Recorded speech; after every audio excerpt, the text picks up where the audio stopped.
Friends இந்த பொங்கலை பாருங்க பார்க்கவே எவ்வளோ சூப்பராக இருக்குது. இனிப்பு அதுவும் டேஸ்ட்டும் அந்த அளவுக்கு சூப்பராக இருக்கும். இந்த வருஷம் பொங்கலுக்கு கண்டிப்பாக இந்த மாதிரி ட்ரை பண்ணுங்க.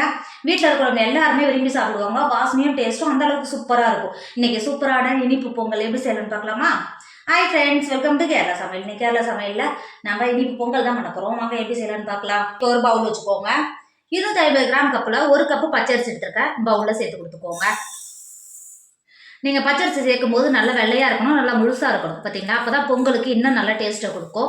சேர்த்து கொடுத்துட்டு அது கூடவே 1/2 கப் பாசிப்பருப்பு எடுத்துருக்கேன். அரிசி கூடவே சேர்த்து கொடுத்துக்கோங்க. அரிசியும் பாசிப்பருப்பும் சேர்த்துட்டு தண்ணி சேர்த்துக்கோங்க. தண்ணி சேர்த்துட்டு ஒரு டைம் நல்லா இந்த மாதிரி அரிசியும் பருப்பும் நல்லா சேர்ந்து வரும்போது இந்த மாதிரி நல்லா கழுவிக்கோங்க. இந்த அளவுக்கு நல்லா பேசணி கழுவும்போது தண்ணி எந்த அளவுக்கு நல்லா கலர் மாதிரி வருது பார்த்தீங்களா? 2 டைம் இது மாதிரி நல்லா கழுவிட்டு தண்ணியை வடிகட்டி எடுத்துக்கோங்க. இப்போ பாருங்கள், அரிசியும் பருப்பையும் நல்லா கழுவிட்டு தண்ணியை வடிகட்டி எடுத்து வந்திருக்கேன். 250 கிராம் கப்பில் 1 கப்பு நான் தண்ணி சேர்த்துக்கிறேன். சேர்த்து கொடுத்துக்கோங்க. இப்போ ஏன் நான் அளந்துட்டு சேர்க்குறேன்னா, இதோட தண்ணி சேர்த்துனா சட்டுன்னு பொங்கி வரும், சாதமும் நல்லா வாசனையாக இருக்கும். சேர்த்து கொடுத்துட்டு அரிசி மேலே இருக்குது பார்த்தீங்களா, இந்த மாதிரி எடுத்து கொடுத்துக்கோங்க. எடுத்து கொடுத்துட்டு ஒரு 15 நிமிஷத்துக்கு நம்ம அரிசியும் பருப்பும் நல்லா ஊறி வந்துடும். மாற்றி வச்சுக்கோங்க. படுப்பில் ஒரு பாத்திரம் வச்சுக்கோங்க. 250 கிராம் கப்பில் 1 கப்பு நல்லா கெட்டியான பால் எடுத்துருக்கேன். இது காய்ச்சாத பால். இப்போ உள்ள சேர்த்து கொடுத்துக்கோங்க. பாலை சேர்த்து கொடுத்துட்டு அது கூடவே நம்ம அரிசியும் பருப்பையும் ஊற வச்சுருந்தோம் பார்த்தீங்களா? 250 கிராம் கப்பில் 1 கப்பு தண்ணி சேர்த்துட்டு ஊற வச்சோம் பார்த்தீங்களா?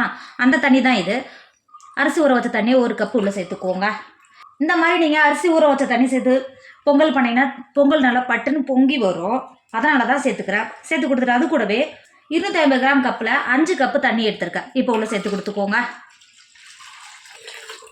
தண்ணி சேர்த்து கொடுத்துட்டு மூடி ஒரு 15 நிமிஷம் மட்டும் மூடி போட்டு பாலை கொதிக்க விடுங்க. 15 நிமிஷத்துக்கு அப்புறம் பொங்கி வர ஆரம்பிச்சிடும். அப்போ பிளேட்டை நீங்கள் எடுத்துக்கணும். ஒரு 15 நிமிஷம் மட்டும் கொதிக்க விடுங்க. இப்போ பாருங்கள், ஒரு 15 நிமிஷம் ஆயிடுச்சு. இப்போ இந்த அளவுக்கு நல்லா கொதிச்ச பாலில் நம்ம ஏற்கனவே ஊற வச்சு எடுத்து வச்சுக்கோம்ல, அரிசியும் பருப்பையும் உள்ளே சேர்த்துக்கோங்க. அரிசியும் பருப்பையும் சேர்த்து கொடுத்துட்டு ஒரு டைம் நல்லா கிண்டி கொடுத்துக்கோங்க. இந்த அளவுக்கு நல்லா கிண்டி கொடுத்துட்டு நம்ம மூடி போட்டு மூடும்போது நல்லா பொங்கி வரும்போது உசுன்னு ஒரு சவுண்டு வரும். அந்த டைம் நீங்கள் பக்கத்துலேயே இருந்து மூடியை எடுத்துக்கணும், இல்லை பொங்கி பாலெல்லாம் கீழே வந்துடும். இப்போ மூடி போட்டு மூடிக்கோங்க. இப்போ பாருங்கள், பொங்கி எந்த அளவுக்கு இருக்குது பார்த்தீங்களா? இந்த ஸ்டேஜில் தான் குழந்தைங்கலாம் பொங்கலோ அப்படின்னு சொல்லுவாங்க. நம்ம ஊரில் எல்லாம் மண்பானையில் பொங்கல் வைக்கும்போது இந்த அளவுக்கு பொங்கி கீழே வரும்போது தான் இது கிழக்கு பக்கம் பொங்குதா இல்லை மேற்கு பக்கம் பொங்குதா அப்படின்னாலும் சொல்லுவாங்க. நமக்கு எந்த பக்கம் பொங்குச்சோ ஆனால் பொங்கிடுச்சு. இப்போ ஒரு டைம் நல்லா கிண்டி கொடுத்துக்கோங்க. இந்த அளவுக்கு நல்லா கிண்டி கொடுத்துட்டு நீங்கள் இதுக்கப்புறம் மூடி போட்டு மூடணும் அவசியம் கிடையாது. இந்த மாதிரி வச்சிங்கன்னா சாதம் நல்லா வெந்து வரும். ஆவி இந்த பக்கம் போகிறதுக்கு கரெக்டாக இருக்கும், பொங்கி வராது. இப்போ மூடி போட்டு சாதத்தை வேக விடுங்க. நம்ம சேர்த்த அரிசியும் பருப்பும் எந்த அளவுக்கு நல்லா வெந்து வந்திருக்கு பார்த்தீங்களா? இங்கே பாருங்கள், ஒரு டைம் நல்லா கிண்டி கொடுத்துக்கோங்க. நம்ம சேர்த்த அரிசி எந்த அளவுக்கு நல்லா பருப்போடு சேர்ந்து சாதம் எந்த அளவுக்கு நல்லா வெந்து வந்திருக்கு பாருங்கள். இந்த அளவுக்கு இருந்தால் தான் நமக்கு பொங்கல் பண்ணும்போது 2 மணி நேரம் வச்சுருந்தாலும் நமக்கு இதே மாதிரி இருக்கும்.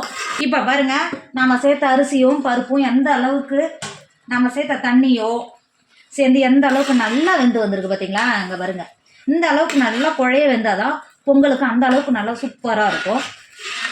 ஒரு டைம் நல்லா கிண்டி கொடுத்துக்கோங்க. இந்த அளவுக்கு நல்லா கிண்டி கொடுத்துட்டு 250 கிராம் கப்பில் நான் 2 கப்பு வெல்லம் எடுத்திருக்கேன். இப்போ சேர்த்து கொடுத்துக்கோங்க. இது நல்ல வெல்லம் தான். உங்களுக்கு தூசி அது மாதிரி ஏதாவது இருக்கிற மாதிரியா இருந்தால் நீங்கள் ஒரு 1/4 கப்பு தண்ணி சேர்த்து வெல்லத்தை நல்லா கொதிக்க வச்சு வடிகட்டி சேர்த்துக்கோங்க. 2 கப்பு வெல்லம் கரெக்டாக இருக்கும், இனிப்பு கரெக்டாக இருக்கும். வெல்லத்தை சேர்த்துட்டு ஒரு டைம் நல்லா கிண்டி கொடுத்துக்கோங்க. இந்த அளவுக்கு நல்லா கெட்டியாக இருக்குது பார்த்தீங்களா? நம்ம வெல்லம் சேர்த்த உடனே லூஸாகி வரும். நல்லா கிண்டி கொடுத்துக்கோங்க. இதுக்கப்புறம் மூடி வேக வைக்கணும்னு அவசியம் கிடையாது. வெல்லத்தை சேர்த்துட்டு நல்லா கிண்டி கொடுத்துக்கோங்க. நம்ம சேர்த்த சாதத்தோட நல்லா கிண்டி கொடுத்துக்கோங்க. இந்த அளவுக்கு நல்லா கிண்டி கொடுக்கும்போது அளவுக்கு வெல்லத்தை சேர்த்து கிண்டி கொடுக்கும்போதே இந்த ஸ்டேஜில் ஒரு 1/4 கப்பு நெய் சேர்த்துக்கோங்க. சாதத்தோட வெந்து வரும்போது நல்லா டேஸ்ட்டும் வாசனையும் நல்லா சூப்பராக இருக்கும். சேர்த்து கொடுத்துக்கோங்க. சேர்த்துட்டு வெல்லத்தோடு சேர்த்து நெய்யும் சேர்த்து நல்லா கிண்டி கொடுத்துக்கோங்க. இந்த ஸ்டேஜில் நெய் சேர்த்து கிண்டும் போது தான் உங்களுக்கு இந்த அளவுக்கு நல்லா குழைய வெந்த மாதிரியே இருக்கும் பொங்கல்.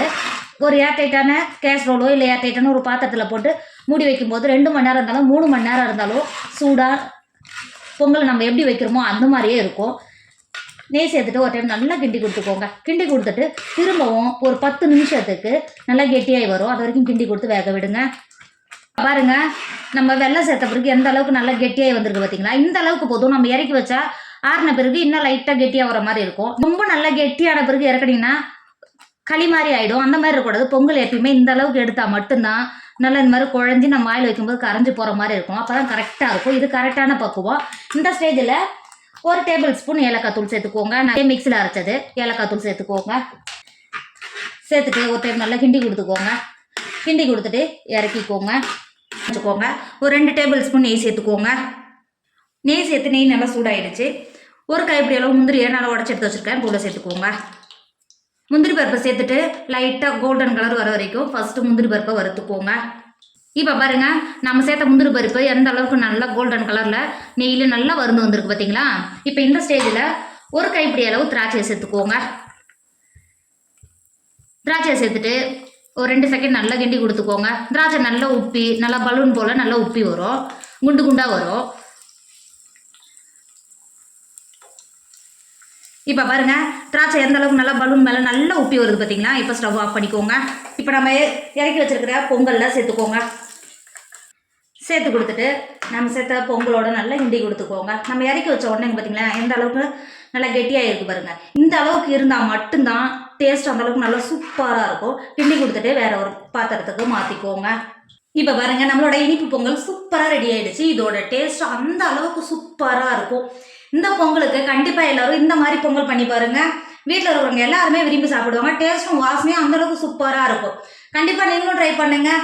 என்னோட வீடியோ உங்களுக்கு பிடிச்சிருந்தா உங்கள் ஃப்ரெண்டு உங்கள் ஃபேமிலிக்கு ஷேர் பண்ணுங்கள். மறக்காமல் கேரளா சமையலை சப்ஸ்கிரைப் பண்ணிக்கோங்க. தேங்க்யூ.